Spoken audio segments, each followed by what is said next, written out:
Olsun. Assalomu alaykum hurmatli obunachilar. Biz bugun Farg'ona viloyati Bog'dod tumanidamiz. Murojaat bo'yicha kelganmiz. Bu ukamiz 1995-yilda tavallud topganlar. O'tgan yili 9-yanvarda bo'lgan avariya.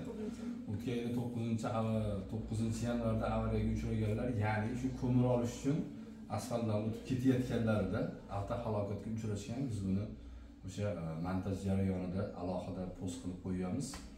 Mashina urib uchirib olgan. Onalari mana hozir men savollar beraman, qisqa lo'nda qilib javob berishadi. Urib olgan shopir necha kun qaradi sizlarga?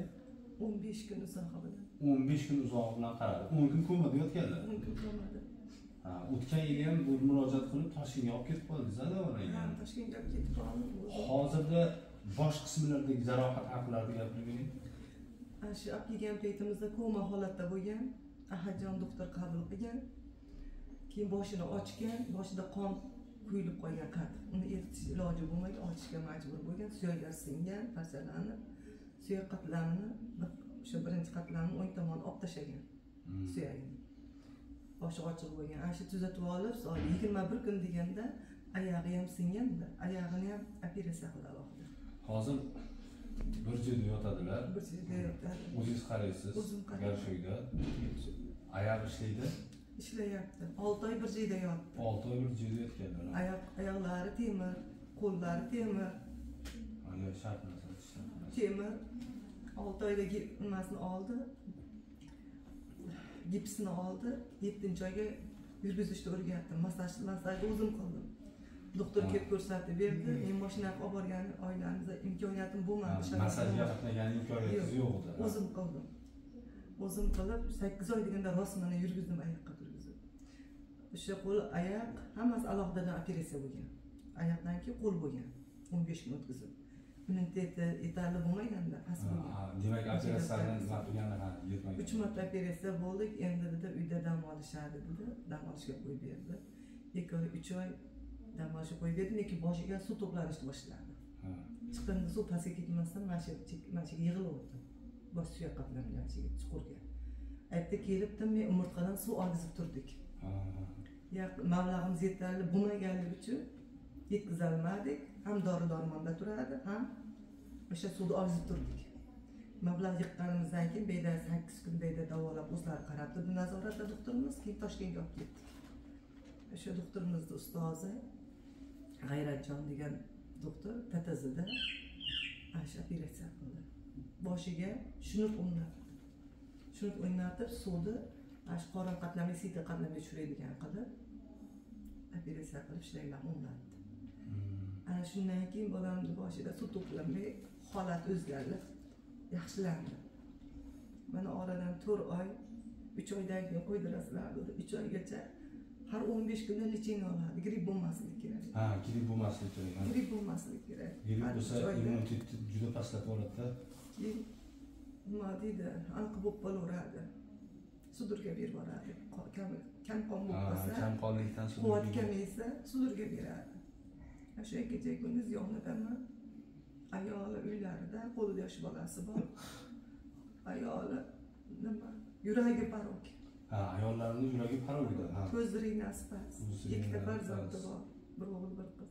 Bolalarini eplab qarab o'tirdi onasini. Men bunga qaradim. Buni ikki akasi, ukasi ishlab pul yetkazib berdi. Shu bolani shuncha oyoqqa turgizdi. Yetmagan joylariga ehsonchilar ehson qildi. Qanday ularimiz yordam berib shu holatga keltirdik. Hozir turmush o'rtoqlari o'zlarining uylarida. O'zlarining uylarida. Katta farzandlari maktabga boradi. Maktabga biyirdi. Biyirdi, kichkinalari bog'chada ekan demak. Bog'chada bas qo'lida. Qo'lida. Bog'chaga bir hali yosh ekan, 2 yil kirmabdi-da. Anaqa ichadi, kasha ichadi. Nimaga onasi yetkazilmaydi, sog'ligi yaxshi emas. Nogiron bo'lgan 2-chi guruh. Bu 1-guruh nogiron. 1-guruhga qancha pensiya olishadi? 1.139 ming. 1.139 ming. Sizlarga yo'l kiroga ham yetmaydi-ku. Dori-darmonlariga ham yetmaydi. Endi pensiyaga chiqdim 8-sentyabrda pensiyaga chiqdim, dadasi 23-avgust kuni pensiyaga chiqdi. Ikkovimizniki ham qo'shiladi, ro'zg'orga qiynalamiz. Bolalarim ham ustachilik qiladi, ikkovi ham ustachilik bilan pul yetkazib beryapti. Ashuna iplab keldik. Yonimda qo'shnim Islomxon degan qo'shnim bor. Billa katta bo'lgan. Bu bola admini bitirgan, hozir mana Toshkentda travmatolog bo'lib ishlaydi. Ana shu bola qo'l-oyoqlarning simlarini o'zi berdi. Burada billa yashagani uchun. Tamam, pul kerak bo'lsa hamisha yetkazib berib turdi qiynalganimizda. Hozir endi keyingi davolanishlariga mablag' kerak. Hozirgi holatlari endi qanday bo'lyapti? Bundan keyingi holatlar.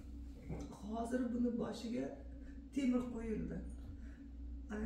8 million, 5 million bittasi ekson qildi. Ash qo'shnimizdan. Lekin yana bittasi shuda Faridaxon degan, u ekson qildi. Bu ham 2 million davolangani berdi. Undan keyin 3 million tashlab chiqdi. Operatsiyasiga hozir tirkatashi. 2 millioniga davolatgan ishladim. 3 million operatsiyasiga qo'ydim. Qolgan 13 millionga bo'lishdi u nimasi, chanog'i temir. O'sha Islomxon to'lovini qilib Farg'onaga telefon qilib, to'lovini to'lab pulni o'tkazib qo'ydik, bizni bega o'tkazdirdi. Xolam men Xitoyga ketyapman, sizlar buyoqqa yotqizib qo'yay, chanoqlarni qo'yib turib, bosh shamollab qolmaslik kerak menga ochiq. deb bizni bega joylashtirib qo'yib o'zi Xitoyga ketdi. Mana Ahajon doktor ko'rib, analizlarni qilib, operatsiyadan chiqarib oldik. Dushanba kuni ertalab ranmasidan chiqarib berdi. Yakshanba kuni soat 5larda operatsiyadan chiqdi. 3da aptil ketdi, 5da chiqdi. Yaxshi chiqdi operatsiyadan dedi. 5-operatsiyasi bu. Bu 5-chi narkoz qabul qilishi. Dushanba kuni ertalab chiqib berdi, buni qo'llarni boshladi, perevoskalarni qilyapti. Bugun ertalab shilagini oldi boshidan. Chiqindi suv ketadigan shilagini boshiga botib azonda aya boshim deb yig'lab qoldi. Shunda doktorni chaqirdim, darrov analogini birovni qildi, yordamini berib olib tashladi. Hozir tuplangani yo'qmi? Yo'q. Yo'q, yaxshi holatda. Men tushkunlikka tushib qolsa, g'amxo'rlik qolsa, o'zgarib qolsa, sudurga berishdan qo'rqaman bolam. Uyqum ichida kelib qolyapti. Uyqum ichida kelib qolyapti. Bilmay qolyapman. Bir yil bo'ladi, berasa qildi. Onaga qiynaldi. Juda qiynaldi. Hurmatli obunachilar, yigit kishini yigitligida omadini bergani yaxshi-da. Bunaqangi holat hammani boshida bo'lishi mumkin. Sinovli dunyo. Hech kim garantiya bermaydi. Men shu odamning o'rnida bo'lib qolishim mumkin. O'lgunimcha o'zimda oyog'imda yuraman, o'lgunimcha o'zimni qo'limda bir mehnat qilaman. Birovga muhtoj bo'lmayman deb birov aytolmaydi. Mana holatlarni ko'rib turibsiz, 5-marta operatsiyadan chiqishgan. Ehson qilishga qodir bo'lmasangiz, mana shu videolarimizni biz Facebook tarmoqlariga, qisqartirib Facebookga qo'yamiz, YouTube tarmoqlariga qo'yamiz. Xolam o'zlari nomerlarini qo'yib qo'yaman. Agar zakot bermoqchi bo'lganlar bo'lsa, bemalol o'zlariga aloqaga chiqib berishlaringiz mumkin.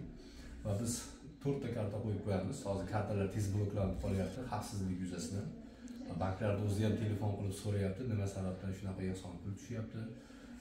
Savol javobi ko'p bo'lyapti. Shu sabab 4 ta ehson karta qo'yamiz. Xudo xolasa shanba kuni soat 15:00 da bankning hisobotini olib kelib cheklarimni o'zingizga topshiraman. Endi xudodan biz sababchi. Endi men murojaatimni ham eshitdinglar. Iltimos sizlardan. Pauza qiling, xolamning murojaatini